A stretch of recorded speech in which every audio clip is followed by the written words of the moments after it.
आज की कहानी है लोहार की कैद में यमराज। क्या आपने कभी सुना है मौत के देवता यमराज भी किसी इंसान के बंधन में फंस गए थे? जी हाँ, एक लोहार की कैद में यमराज।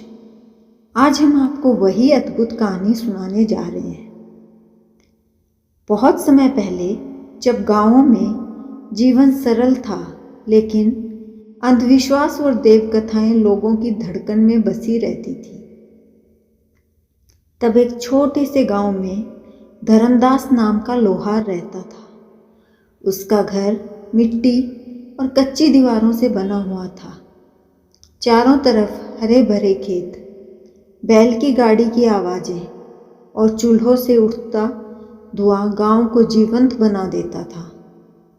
धर्मदास दिन रात मेहनत करता। सुबह से लेकर रात तक उसका हथौड़ा और निहाई खनखनाते रहते, लेकिन मेहनत के बावजूद उसकी जिंदगी सुखी नहीं थी। घर में बूढ़े माँ बाप, बीमार पत्नी और छोटे छोटे बच्चे थे। आय कम थी और खर्चा ज़्यादा। उसका दिल अक्सर भारी रहता। हे प्रभु, इतना परिश्रम करने के बाद भी पेट की आग क्यों नहीं बुझती? क्या इसीलिए इंसान जीता है? एक अमावस्या की रात थी। गांव अंधेरे में डूबा हुआ था। चारों तरफ सन्नाटा था। केवल लोहार की भट्टी से निकलती आग की लपटें टिमटिमा रही थी। धर्मदास हथौड़ा चलाकर एक जंजीर बना रहा था। अचानक उसकी नज़र दरवाजे पर पड़ी। वहाँ एक विशाल भयंकर रूप खड़ा था। काले रंग का, लाल आंखें, हाथ में गदा और सिर पर मुकुट, चारों ओर रहस्यमयी आभा। धर्मदास काँप गया। आप कौन? गंभीर आवाज गूंजी। मैं हूँ यमराज, मृत्यु का देवता। तेरी आयु पूरी हो चुकी है, अब चलने की घड़ी आ गई है। धर्मदास के हाथों से हथौड़ा छूट गया।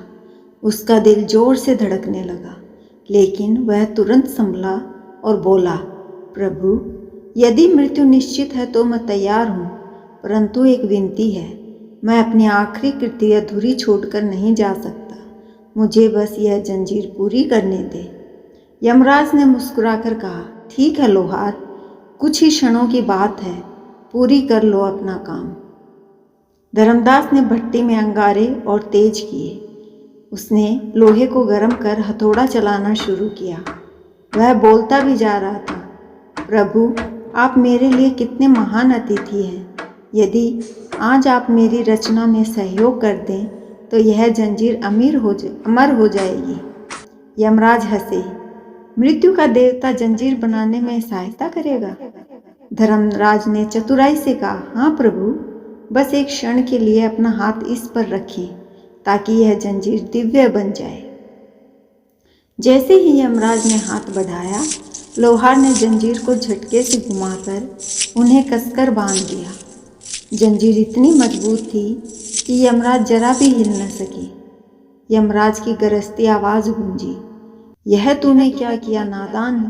मुझे कोई बांध नहीं सकता। धर्मदास शांत स्वर में बोला, प्रभु, आप देवता हैं, मैं एक साधारण मनुष्य, परंतु मैं जानता हूँ बुद्धि और साहस से बड़े संकट को बांधा जा सकता है। यमराज कैद हो गए, और जैसे ही यमराज बंधे, पूरे संसार में मृत्यु रुक गई। जो लोग बिस्तर पर तड़प रहे थे वे अचानक स्वस्थ होने लगे। बूढ़े लोग जो अंतिम सांस गिन रहे थे वे भी जीवित हो गए। गांव में कोई रोना धोना नहीं रहा। लोग चकित थे, ये कैसा चमत्कार है, कोई मरता ही नहीं। क्या यह नया युग है? धीरे धीरे समाचार देवलोक तक पहुंचा। देवताओं के बीच हलचल मच गई। इंद्रदेव ने कहा, यदि मृत्यु ही नहीं होगी तो पृथ्वी पर असंतुलन हो जाएगा। जन्म और मृत्यु का चक्र रुक जाएगा। यह तो सृष्टि के नियम के विरुद्ध है। देवताओं ने मिलकर ब्रह्मा जी को निवेदन किया। ब्रह्मा जी ने कहा, यमराज हमारे धर्म के रक्षक हैं। यदि वे ही कैद हो गए तो धर्म का संतुलन बिगड़ जाएगा।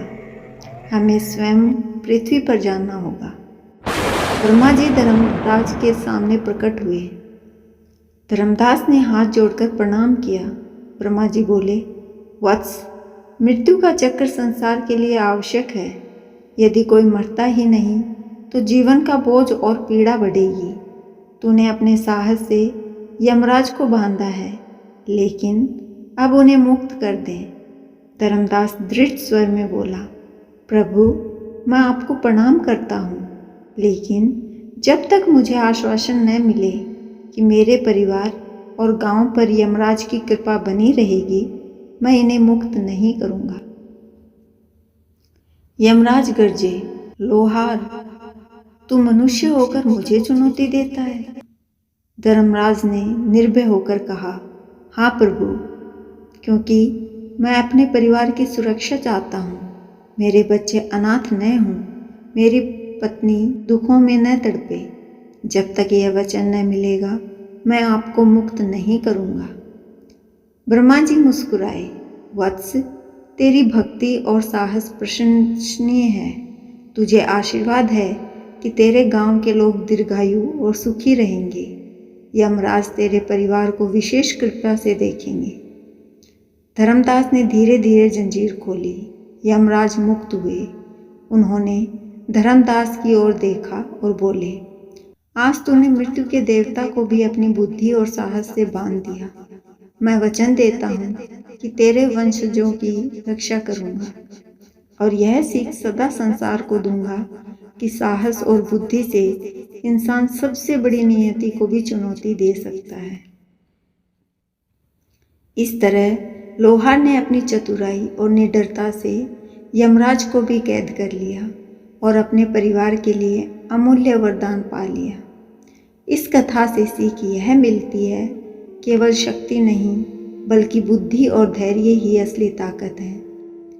कठिन से कठिन परिस्थिति में भी इंसान यदि हिम्मत न हारे तो देवता भी उसकी सहायता करने को विवश हो जाते हैं। जीवन और मृत्यु दोनों का संतुलन ही संसार का नियम है। अगर आपको यह कहानी अद्भुत और अनसुनी कथा पसंद आई हो तो इस वीडियो को लाइक ज़रूर करें, अपने मित्रों के साथ शेयर करें और चैनल को सब्सक्राइब करना न भूलें। और कमेंट में लिखकर बताइए, क्या आप मानते हैं कि इंसान की बुद्धि ईश्वर की शक्ति से भी बड़ा चमत्कार कर सकती है?